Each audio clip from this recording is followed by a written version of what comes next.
కేటీఆర్ వ్యాఖ్యలకు మంత్రి కొండా సురేఖ కౌంటర్ ఇచ్చారు. తెలంగాణలో ఉప ఎన్నికలు రావడానికి మేము మైనారిటీలో ఉన్నామా అని ప్రశ్నించారు. ప్రజలు ఎన్నుకున్న కాంగ్రెస్ ప్రభుత్వం 5 ఏళ్లు అధికారంలో ఉంటుందన్నారు. కేటీఆర్ ప్రజాస్వామ్యం గురించి తెలుసుకుని మాట్లాడితే మంచిదని సూచించారు కొండా సురేఖ. ప్రజల్లో అనుమానాలు రేకెత్తించి ప్రభుత్వంపై దాడి చేయించే ప్రయత్నం జరుగుతుందని కొండా సురేఖ కేటీఆర్ పై మండిపడ్డారు.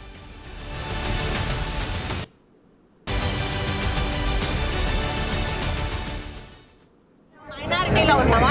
ప్రజాప్రభుత్వము ప్రజాస్వామ్య పద్ధతిలో ఎన్నుకున్న ప్రభుత్వం 5 సంవత్సరాలు ఉంటుంది. మీరు మొత్తం ప్రజల సొమ్ము పీల్చుకొని పిప్పి చేసి తిని కోట్ల రూపాయలు దండుకున్నా కూడా మీరు 10 ఏళ్ళు ప్రభుత్వం నడిపారు కదా. మళ్ళీ ఎలక్షన్లు వస్తానే మీరు పడిపోయారు కదా. మరి మేమెందుకు పడిపోతాం మధ్యలో? ఆ మాత్రం ఇంగిత జ్ఞానం లేకపోతే ఎట్లా? ఆయనకి ప్రజాస్వామ్యం అంటే ఏంటిదో కొంచెం తెలుసుకొని మాట్లాడితే బాగుంటుంది. మేము ఏం చేసినా విమర్శించడమే ఒక పనిగా పెట్టుకున్నారు. దాంట్లో ఏదో ఒక లేనిపోని ప్రజల్లో ఒక అనుమానాలు రేకెత్తించి ప్రభుత్వం మీద దాడి చేసే ప్రయత్నం చేస్తూ ఉన్నారు. కాబట్టి ఇవన్నీ కూడా పొలిటికల్ డ్రామా, 100% పొలిటికల్ డ్రామా. వాళ్ళు 10 ఏళ్ళు ఉండి చేయలేనటువంటి పని సంవత్సరంలో మేము చాలా చేసి చూపించాము.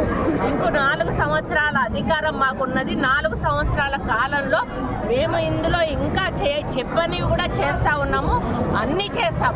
కానీ మీ వాళ్ళు టెక్నికల్గా కొన్ని ప్రాబ్లమ్స్ ఉండి కొన్ని వాళ్ళకి తెలుసు అది ఆ టెక్నికాలిటీలో కొన్ని యాక్సెప్ట్ అవ్వవు. ఆ టెక్నికల్గా వాళ్ళు క్లియర్ చేసినప్పుడు 100% అది యాక్సెప్ట్ అవుతుంది. అటువంటి వాళ్ళతో మాట్లాడించి వీళ్ళు రుణమాఫీ 100% కాలేదు అంటే వాళ్ళు తెలివి ఉండి మాట్లాడుతారా, తెలివి లేకుండా మాట్లాడుతారా నాకు అర్థం కావట్లేదు. 10 ఏళ్ళు పరిపాలించిన ఒక మంత్రిగా మాత్రం మాట్లాడడం లేదని ఖచ్చితంగా